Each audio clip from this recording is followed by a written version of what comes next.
back to my film and TV channel. Hope you're all staying safe and well. We've got a historical drama thriller to look at today based on actual events back in 1972. Yes, this is called September 5.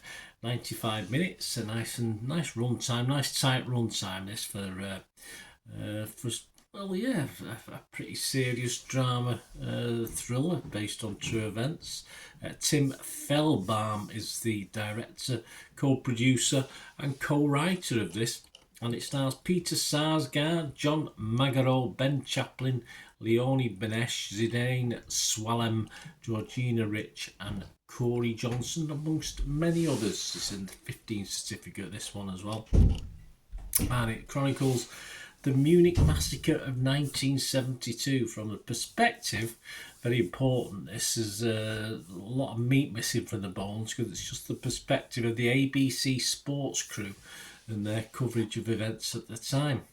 Probably seen this, I would have been a keen watcher of the Olympics back in 1972. Probably watched this news and this horrific thing myself at the time. This was released worldwide on or around January the 17th, 2025. This review is at the 6th of April, so it's been 2 or 3 months, but check your streaming sites or your territories for availability of this if you fancy watching it. I think restricting this to 90 minutes allowed it to be a pretty tight retelling, as I said, of the story. Perhaps some of the raw emotion was lost due to that, but it's a respectful telling. Yeah, no glorification with this one from the point of view of this sports news team at the time. Some may think it needs a deeper telling story, but that's not what I think this is aiming at. I don't think deliberately they've done that. The power works so as the truth becomes clear as to the fate of the hostages, of course, to this little bubble, if you like, of news people. I think the real story is our sports-based press team, of course, must have had experience elsewhere as well, caught with such a drama, the first of its kind, I think, at the time, and how, though out of the depth, they had to make quick decisions in themselves, broke new ground at a time when in live TV, coping with these sort of extraordinary situations, as I said, had never been done before. And of course, choices made were in hindsight not always the correct choice either. So it's just an interesting look at it from that point of view. Bev Webb from Empire scored this 80 out of 100. She said, compelling and excellently acted. September 5 is a shining study of journalistic integrity, even if it skips some of the bigger and more important questions raised by the event it documents. Yeah, I think Beth is correct to say. Certainly nothing acting-wise falters in this. And it does skim it. It does skip certain things, but I think that's the aim of the film. I don't think I think it's deliberately done this, although some of the critics are a little bit meaner with the scores because of this. And I think the film is so true to its date. You can also imagine this has been filmed in the 70s and not over 50 years later. In the case of this sort of storytelling, that's a compliment. It actually looks well done in its time. This doesn't quite tick all the boxes. As I said, it probably too skimps on too many things for some people. But as I said, it feels deliberate to me, like ABC Sports at the time was reacting to information on the thin on the ground at times and joining dots that weren't there, etc. With those dots dot to dot with missing bits, and this makes a decent attempt, I think, within the 90 minutes or so of reflecting the situation at the time. Roger Moore from Movie Nation only scored it 63. He said, for a movie about a tragedy and the struggle to cover it with professionalism and compassion, September 5 is more historically intriguing than compelling, and in the end, an emotionally hollow experience. Again, I think that is deliberate again, just from the hollow experience of the team there at the time. I just think it reflects that moment in time itself from the ABC News team's perspective.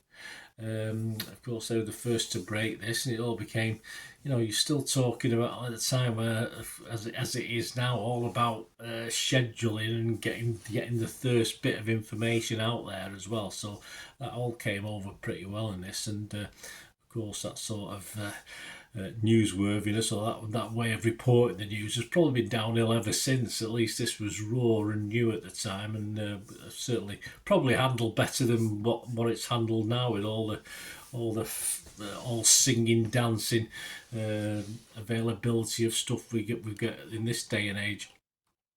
I think this is a good film. I think as you can see, and some other critics have said it that I've read, that it skims the surface, but I think it achieves what it aimed to do. It's an interesting slant on a horrific event. I mean, it's just well told. Not to say no glorification in this. It's just a well told story from a certain perspective. Overall scores on this one: Rotten Tomatoes, 8 out of 10. That's 199 critics, 184 were fresh and 15 rotten. The consensus of the website: capturing the compromises, dedication and human fallibility of the newsroom, September 5 is a worthy chronicle of a tragic flashpoint in broadcast media history. Yeah, I think they sort of sum it up there. Metacritic: 38 critics, 31 were positive, 6 were mixed and 1 was negative, and it got 76 out of 100. Rotten Tomatoes audience: Joe Public, 4.4 out of 5. Metacritic users, 6.1, a little bit lower. Internet Movie Database, 7.1. 22,000 scores and reviews, so that's a high mark. I've not gone as high as that personally. So my scores to finish off: I'm going to give this a 6 out of 10. Very watchable. I wouldn't highly recommend it, but it does what it says on the box, and I think from the perspective of ABC, I think it's a good retelling of this sad story. I'm going to be fresh on Rotten Tomatoes and positive on Metacritic, so please let me know what you think of this film. It'd be great to hear your views. If you like what I try and do on the channel, I say it's not just all about me. I try and give other people's views as well and give my view on their view. And that's how I do it. If you like how I sort of do this thing and you want to help support me going forward with the channel, any help and from actually watching an ad, for instance, helps me out financially, or even becoming a member, stuff like that. It'd be fantastic to have you on board, and thanks for your time. Just to find out ways of helping the channel, just please stay watching and listening. Ways to help me out, guys: if you watch the ads, if the ads on this YouTube ads, that helps in a very little way, but it all helps. It all, watch the pennies and pounds look after themselves, they say, don't they? Or the pennies or the 10p's look after themselves. But if you watch the ads or follow the links on the ads as well, that's always a nice way to support the channel. If you sort of hang on for it, I've done that. I watched other people's and followed the ads, just something I fancied, which does happen from time to time. Of course, you can support me by pushing that subscribe button as mentioned earlier, and that's of course pressing the button so you know when these vlogs are coming out. And of course, I'm always interested in your opinions, and of course, if you can give us a like, that'd be wonderful as well. So thanks for watching, guys. Hopefully I'll join you very, very soon with something else. Until we meet again, I'll never ask one thing, don't I? Please stay safe, everyone. Bye for now.